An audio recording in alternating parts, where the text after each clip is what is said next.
Don't think you...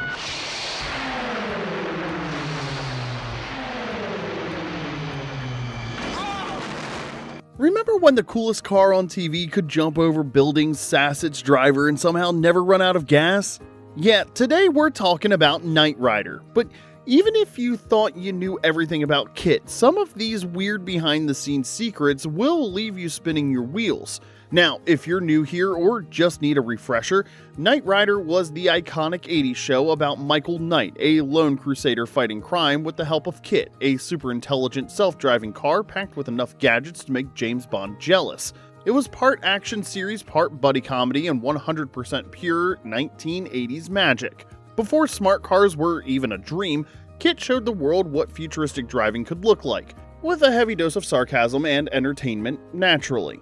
Today we're counting down 15 weird, wild, and are you serious facts about Knight Rider that even the biggest Hoff fans might not know. And stick around for number 7. You might know who voiced KITT, but you won't believe what he really thought about the show or how he recorded his scenes. If you're into the weird and forgotten side of retro TV, hit like and subscribe because we've got new nostalgic deep dives every week. Now let's buckle up and get started.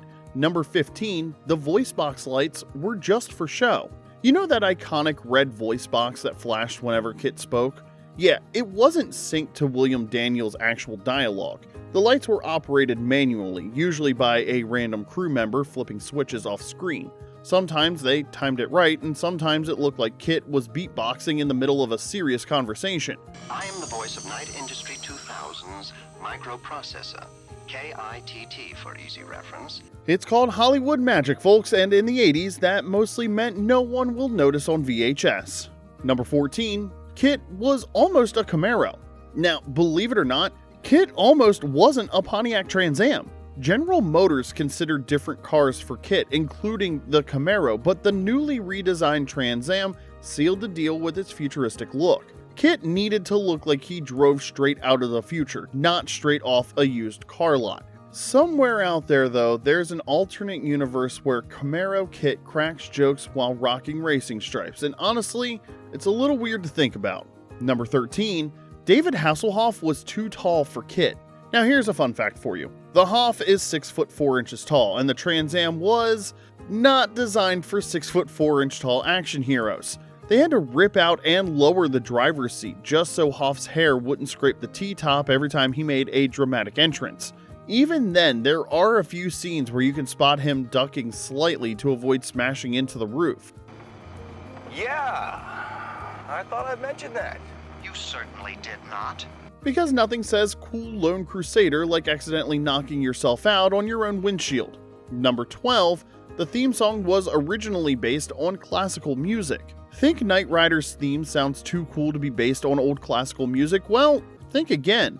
Composer Stu Phillips revealed that the famous Knight Rider theme was loosely inspired by, and pardon my pronunciation, Marche et Cortège de Bacchus, from Leo Delobey's ballet, Sylvia. He gave it a futuristic synth twist, adding that pulsing beat, and boom, an 80s TV legend was born.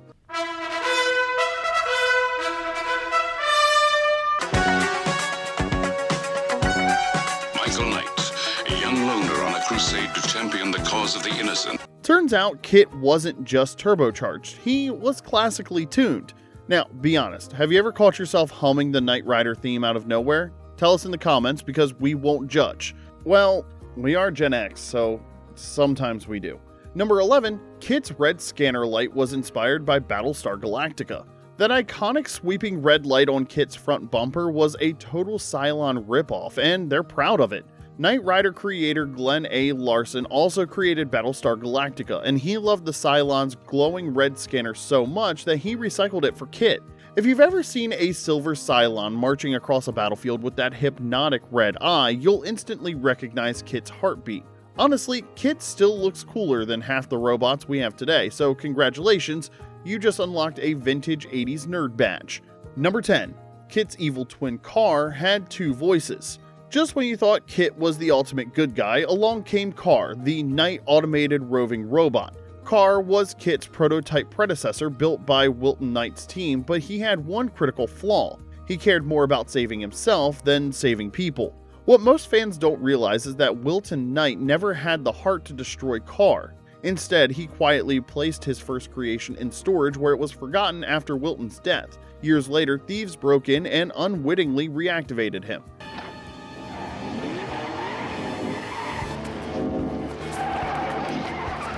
According to production notes, KARR's voice needed a Darth Vader-ish rumble, so he first came to life with Peter Cullen's deep menacing tones, then switched to Paul Frees for his return appearance. Basically, KARR was what would happen if you gave a self-driving car a personality and then made it angry. Quick question though, were you Team KITT or Team KARR? Let us know in the comment section below. Number 9. KITT was almost played by a car that couldn't drive.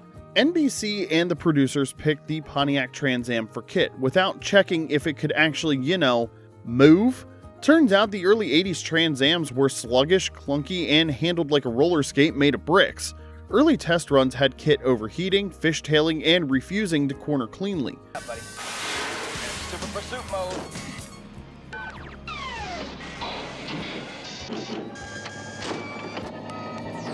Hollywood stunt coordinator Jack Gill had to heavily modify the cars with reinforced suspensions, turbocharged engines, and weight reductions. They even reinforced the frames because the cars were cracking ramps during jumps. In the end, they built at least 15 different kits, each designed for specific stunts. Basically, every time KITT looked cool, it took a pit crew, 2 gallons of sweat, and a little bit of hope. Number 8. David Hasselhoff almost wasn't Michael Knight. NBC originally wanted a bigger name to headline Knight Rider. Names like Gil Gerard, who played Buck Rogers, were tossed around, and some even claimed singer-actor Rick Springfield was considered. Hasselhoff wasn't exactly a superstar yet. He had soap opera fame from The Young and the Restless, but he had the perfect mix of action hero looks and campy earnestness. And let's be honest, the man could rock a leather jacket like it was his birthright, okay? One dramatic sunglasses adjustment later, and a legend was born. It sure does. Nothing like a traffic jam to make you appreciate the open road. Number 7. KITT's voice actor was a TV legend and a bit of a diva. KITT's smooth, slightly sarcastic voice belonged to none other than William Daniels, better known to us as Mr. Feeney from Boy Meets World. Daniels refused on-screen credit during the original run because he didn't want to be typecast as the car guy. And fun fact, he didn't even think the show would be a big hit at first. He thought it was just a silly little show until millions of fans proved otherwise. Daniels recorded all of KITT's dialogue separately in a sound booth, often without ever meeting the actors he was talking to on screen. Maybe that's why KITT always sounded smarter than everyone else. Number 6. KITT once sang a love song.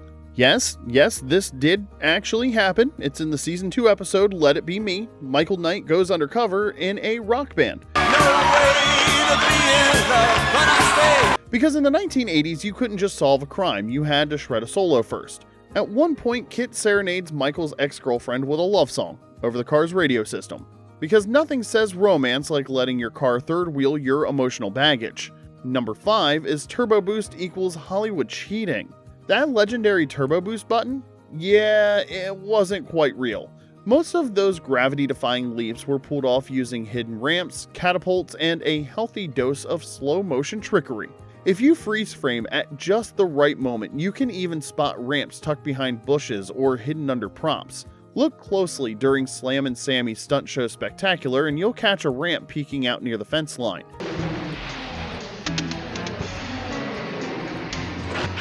KITT didn't defy physics, he just had really sneaky stunt friends. Number 4, the KITT car was so popular it needed its own bodyguards. That's right, KITT wasn't just a car, it was a celebrity. During filming at Universal Studios, fans would sneak onto sets trying to steal pieces off the real KITT. Hubcaps, antennas, you name it. The studio eventually had to assign actual bodyguards just to babysit KITT between scenes. Because when your car has groupies, you know you've made it. Number 3, the semi's interior never actually made sense. Have you ever noticed the Flag semi-truck's interior looked totally different depending on the episode? One week it was a high-tech NASA control room, and then the next it looked like someone cleaned out a Radio Shack going out of business sale.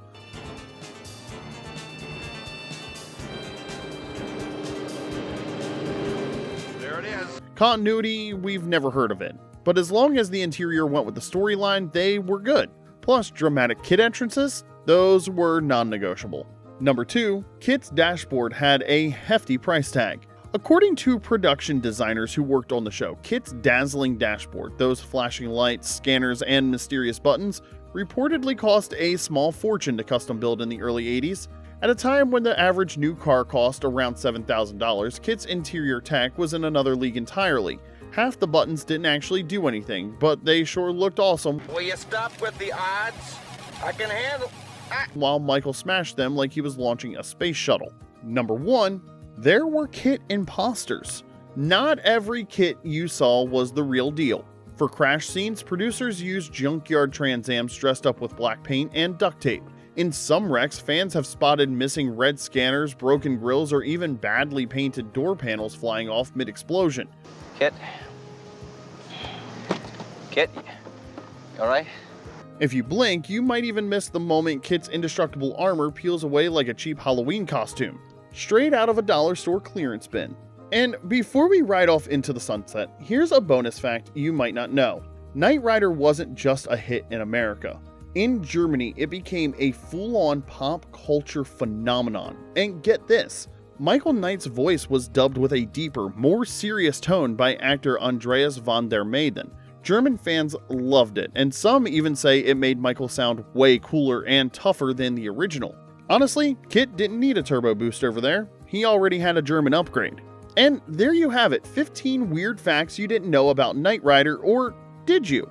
Let us know in the comment section below, what facts did we miss? I want to hear them. And as always, smash the like and subscribe buttons for more videos like this. Thanks for watching, and we'll see you next time.